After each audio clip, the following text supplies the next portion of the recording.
சுவையான சத்தான எக் இட்லி பொடி மாஸ் எப்படி செய்கிறதுன்னு பார்க்கலாம். இதுக்கு 4 இட்லி எடுத்திருக்கேன், 1 முட்டை, இஞ்சி பூண்டு பேஸ்ட் 1 ஸ்பூனு, பொடியாக நறுக்கின பெரிய வெங்காயம், காஷ்மீர் சில்லி, மஞ்சள் தூள், கரம் மசாலா, சாட் மசாலா, மிளகுத்தூள், இட்லி பொடி, கடுகு, சீரகம், உளுத்தம்பருப்பு, கடலைப்பருப்பு, கருவேப்பிள்ளை எடுத்திருக்கேன். நம்ம எடுத்து வச்ச 4 இட்லியும் விருப்பமான ஷேப்பில் போட்டுக்கலாம். அப்படி இல்லைன்னா இந்த மாதிரி பொடியாக கட் பண்ணி லைட்டாக உதுத்து விட்டுக்கலாம். ரொம்ப எக்கோட நல்லா மிக்ஸ் ஆகும். நான் 1 முட்டை போட்டிருக்கேன். நீங்கள் வேணும்னா 2 முட்டை போட்டுக்கலாம், இல்லை 3 முட்டை கூட போட்டுக்கலாம். முட்டையை நல்லா மிக்ஸ் பண்ணி வச்சிடலாம். கொஞ்சமாக உப்பு போட்டு ஒரு கடாயில் தேவையான அளவு எண்ணெய், நான் 1 டேபிள் ஸ்பூன் அளவுக்கு எண்ணெய் போட்டிருக்கேன். ஒரு அரை ஸ்பூன் அளவுக்கு நெய்.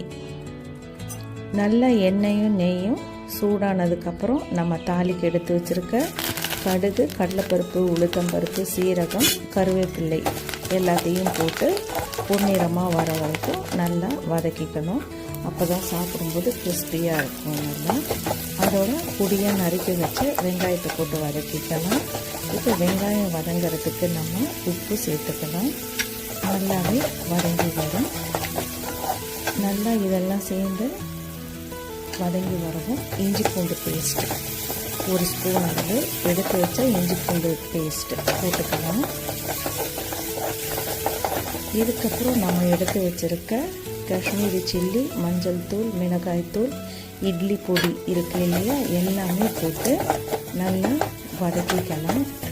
இது எண்ணெய் கம்மியாக போட்டிருக்கறதுனால இது நல்லா கொஞ்சம் பச்சை வாசனை போகிறதுக்கு கொஞ்சமாக ஒரு டேபிள் ஸ்பூன் 2 டேபிள் ஸ்பூன் அளவுக்கு தண்ணி போட்டுக்கலாம். நல்லா வதங்கி வந்ததுக்கப்புறம் நம்ம கட் பண்ணி வச்சுருக்க இட்லி போட்டுக்கலாம். இந்த டிஷ் லஞ்ச் பாக்ஸ் ரெசிபிக்கும் ரொம்ப நல்லாயிருக்கும், ஈஸியாகவும் முடிஞ்சிடும்.